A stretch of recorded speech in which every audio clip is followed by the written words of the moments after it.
Welcome. Si vous êtes habitué de ce média qui cherche à comprendre le pourquoi du comment des sujets haut potentiel intellectuel, HPI, surdoués, ES et compagnie, à la recherche de l'info la plus fiable possible et avec cependant une ouverture d'esprit critique, vous savez donc, je vous le rappelle assez souvent, qu'un des meilleurs moyens de reconnaître la désinformation sur ces sujets-là, c'est d'exercer notre esprit critique.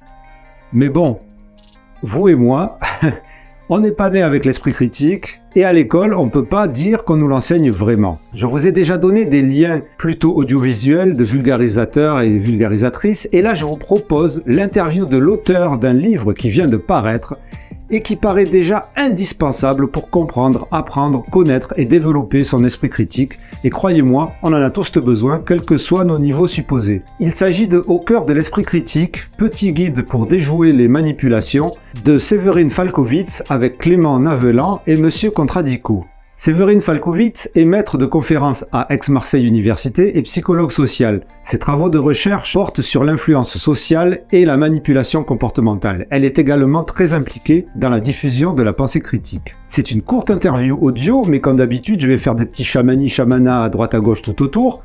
Et la bonne nouvelle, comme j'ai trouvé ses propos excellents, je me suis dit que ça serait peut-être pas bête de l'inviter très prochainement pour un grand entretien, un chaud potentiel qui relierait les sujets de l'esprit critique, la psychologie sociale et évidemment les sujets au potentiel intellectuel. Et tout de suite, l'interview de Séverine. Bonjour Séverine, bienvenue sur Intensément Podcast. Alors, est-ce que tu pourrais nous présenter donc ce livre qui vient tout juste de sortir ? De quoi il parle ? Est-ce qu'on peut le résumer ? Merci pour ton intérêt. Alors, faire un résumé du bouquin, c'est un peu compliqué dans le sens où y a quand même beaucoup de choses.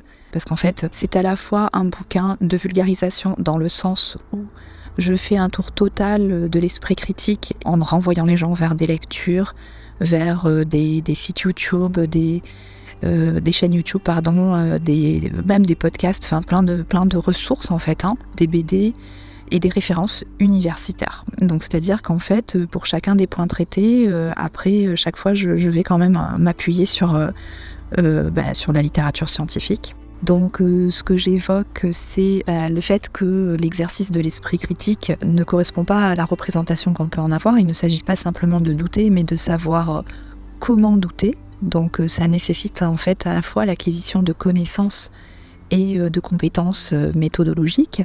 Donc il faut se former, être intelligent, ça ne suffit pas, parce qu'en fait, quand tu es intelligent, tu vas raisonner vite, mais tu vas raisonner sur un certain pool de connaissances, de prémices, et en utilisant les outils dont tu disposes. Mais par exemple, si tu ne connais pas les biais cognitifs, si tu ne connais pas aussi, par exemple, tout ce qui relève des influences extérieures, donc ça peut toucher à la psychologie sociale, ou plus généralement d'autres champs qui ont exploré en fait les ressorts de la manipulation, tu n'as pas ce dont tu as besoin pour pouvoir bien exercer ton esprit critique. Et dans les éléments en fait aussi que j'évoque, j'évoque aussi tous les pièges en fait, mais ceux qui relèvent également de nous-mêmes. Il y a des raisons pour lesquelles on doit se méfier de soi. Ça part bien sûr, alors le plus classique du biais de confirmation d'hypothèses, mais il y a aussi un manque d'humilité, etc. Il y a plein de choses de ce genre. Notre rapport à l'erreur, la saillance des enjeux identitaires, tu vois, qui va faire qu'on va privilégier souvent l'image qu'on peut donner de soi à l'exploration sur le fond des questions que l'on traite avec ses interlocuteurs. Là, pour cette question, par exemple, de la distinction entre fausses croyances et croyances avérées, donc l'autre pôle, on va dire, de ce continuum, j'ai écrit un petit texte de peut-être, 10 lignes sur le site de l'ouvrage. Tu peux le retrouver facilement en tapant, ça doit être au cœur de l'esprit critique.fr. Et dans le bouquin aussi, donc il y a un ancrage psychosocial dans le sens où moi j'ai pu observer aussi que dans le champ de la zététique, les gens, il y a très peu de psychosociaux, donc en fait ça a quasiment pas été traité. Donc en fait il va manquer énormément d'humilité identitaire, je dirais, de cette forme d'humilité relationnelle qui fait que on pourrait communiquer mieux. Et j'évoque aussi, si tu veux, l'esprit critique dans ces dimensions de personnalité, en évoquant que il y a certains traits de personnalité qui vont favoriser le développement de l'esprit critique. Mais ceci dit, donc, ça peut aussi être enseigné par l'éducation. Donc voilà, puis il y a plein de trucs de ce genre. Il y a pourquoi croit-on, hein, quelles sont les raisons qui nous amènent à adhérer comme ça à des croyances. Et au final, si tu veux, le bouquin pourrait être considéré aussi du coup comme un outil pour le développement personnel, même si normalement la notion de développement personnel actuellement c'est plutôt un gros mot dans le sens où ceux qui vont te parler de développement personnel sont parfois des gens incompétents ou des charlatans, où ils vont te balancer des mantras, des trucs qui n'ont aucun sens. Alors que en fait ce bouquin il te permet vraiment de faire le tri, de savoir ce qui est et puis de voir à quel endroit en fait on doit mettre ses efforts pour essayer de penser de façon plus juste, avec pour objectif le fait de prendre des décisions qui sont plus éclairées.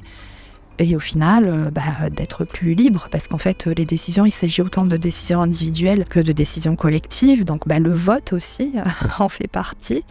Et ça peut être pas mal aussi quand on pense au niveau sociétal. Donc voilà. À bientôt, bye bye. Voilà, merci Séverine Falkowitz. Si jamais vous décidez de commander ce livre, vous pouvez utiliser le lien que je vous mets en description, qui me permettra de gagner quelques centimes sans que cela change le prix du livre pour vous. Je vous en remercie. Par exemple, ce mois-ci, j'ai gagné 1,90 € sur les livres que je vous ai proposés dans cette vidéo 10 livres fiables sur les HPI, Surdoué, EES et compagnie. Si vous voulez être plus généreux pour ce podcast, vous savez que vous pouvez faire une donation qui est vraiment la bienvenue pour m'aider à continuer à travailler et à vous donner l'info la plus faible possible, l'info la plus fiable possible sur tous ces sujets. D'interviewer des personnes intéressantes comme nous venons de le faire, et vous savez qu'il y a aussi des gestes gratuits comme des likes, des petites étoiles, un abonnement évidemment, abonnez-vous, et le partage, vraiment essentiel. Merci intensément pour vos gestes d'amour universel. Intensément, c'est le podcast Divergent, intensément, c'est le show potentiel.